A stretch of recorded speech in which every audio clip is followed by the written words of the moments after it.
Hello, I'm Flora speaking out, and it's good to be back with you again after 2 weeks.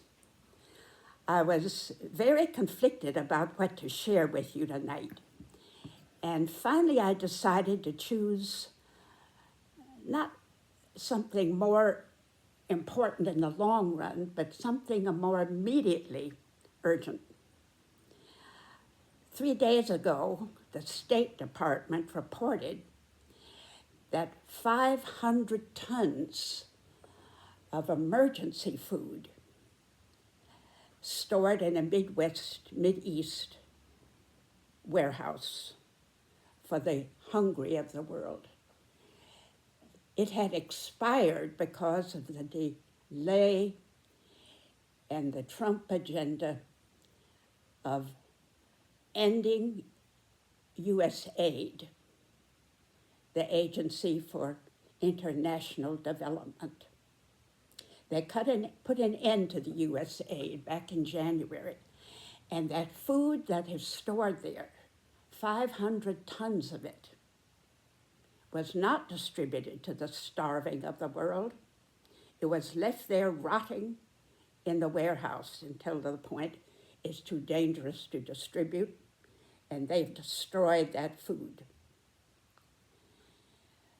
319 million people are in desperate hunger around the world, according to the United Nations Food Report. Not only this, but the Trump administration is trying to rescind billions of dollars more of foreign assistance. They have not pledged to send any more food. Medical aid has been cut off along with the food. Vaccines to stop diseases rising in deprived countries. The programs, these are programs that Congress had already approved, delayed now and destroyed. This is food and medical supplies that our taxes have paid for, rotted and now destroyed. What is happening to our idea, our concept, our dream of one world? Let me back up a little bit here. In fact, back up about 85 years. As I look back, I'm amazed how ignorant and indifferent we were to the fact we are one world. For example, in all my high school years, in my history classes, we were never taught anything in our history except United States of America and Western Europe. Nothing about the great civilizations of Africa. Well, Egypt, of course, we knew about Cleopatra. Nothing about the great civilizations in Arabia or Persia, which we call Iran now. Nothing further east really than Russia, and even that was stretching a point. Nothing about the Far East. Nothing about Japan's history, Chinese history, the history of the Pacific Islands. Nothing about South America or Central America. The world, according to the way we were taught back then, 85 years ago, was just a matter of United States of America and Western Europe. We were so ignorant. We were so indifferent. Even our knowledge of Western Europe, the further east you go, the more scanty it got. You would ask the average person, and that probably included me as a high school student, just where is Prague located? You'd get a blank look in response. Or can you name 2 Russian czars? Same blank look. At that time, that was when the phrase America First was invented and proudly tooted.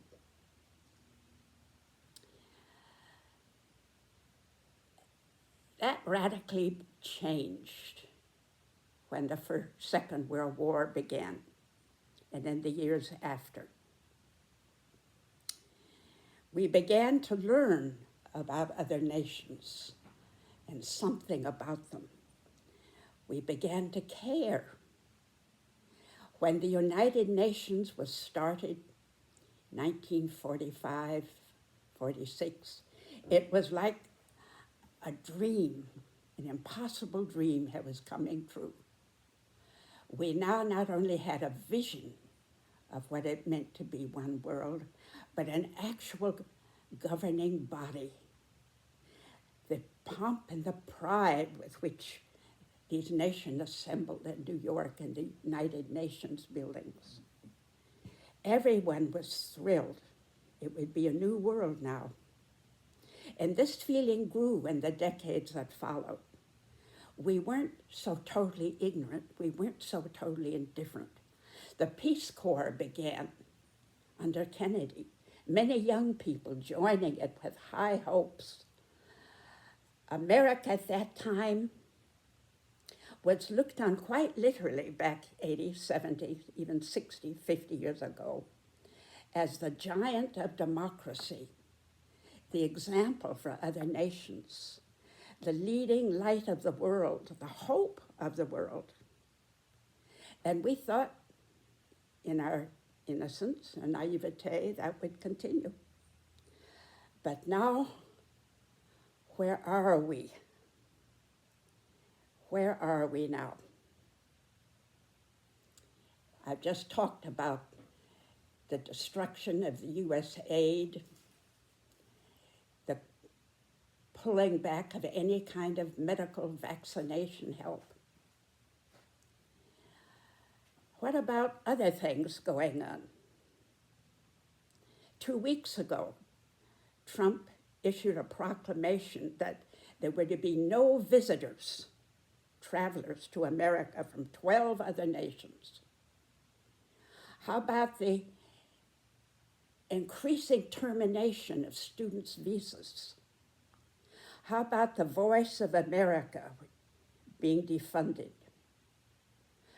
How about the increased disregard of the United Nations and its influence?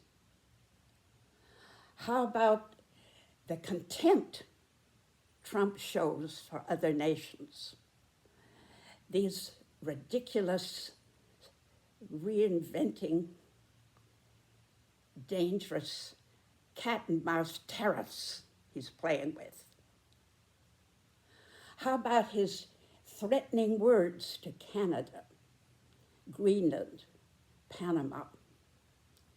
The contempt, the disdain, the disregard. Are we back where we were 85 years ago, 1940, where we don't realize it's one world, where we don't care that it's one world, for it is one world, you know, with our increasing media? Now we get news within seconds, not within days, the way it used to be, or weeks in some cases. The increasing aerial weaponry, the increasing rapid means of transport. We are one world more than we've ever been in factual matters. An epidemic begins in Africa, where we're no longer sending vaccines. It will spread to us. What happens in one nation now affects the world. No man is an island, said the great poet. And never send a no for whom the bell tolls. It tolls for thee. This is quite true in a practical sense as well as an idealistic humanitarian sense. You know what happens to the human body if circulation is cut off, say from a foot, toe, a leg? Gangrene sets in and the whole body is threatened. My younger sister, and she would not mind me sharing this with you, she died of a kink in the intestines that was diagnosed too late. That means that part of the small intestine twisted off and all circulation was cut off. Her whole body died as a result of this cutting off. The Trump agenda is cutting off, bit by bit, dangerously so, the world around us. And we may be back to the time when not only we're ignorant and indifferent,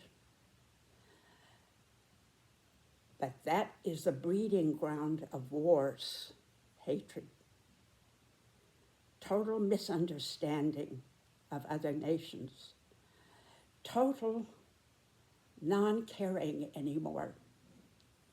And this puts the whole world not only in physical danger of war and disease and hatred.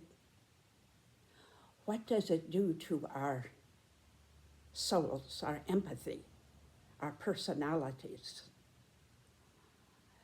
This whole area that I have seen through these 85 years, well, 97 in my case, ways which we had so grown and expanded,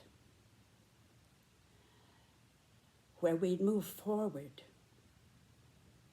Now, the government agenda tries to push us back by cutting off the life force around us.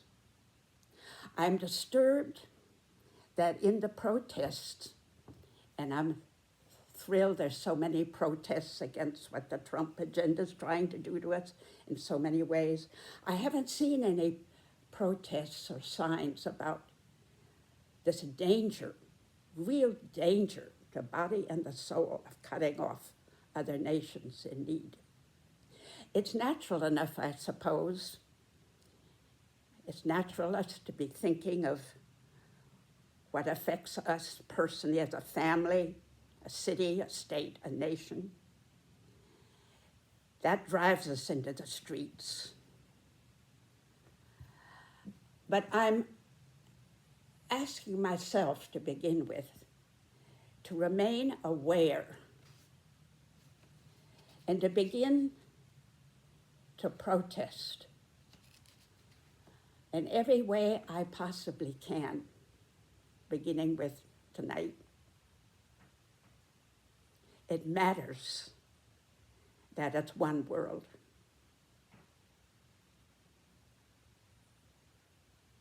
Never send to know for whom the bell tolls.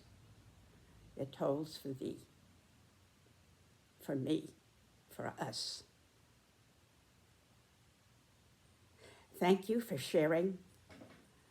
I'll be with you next week.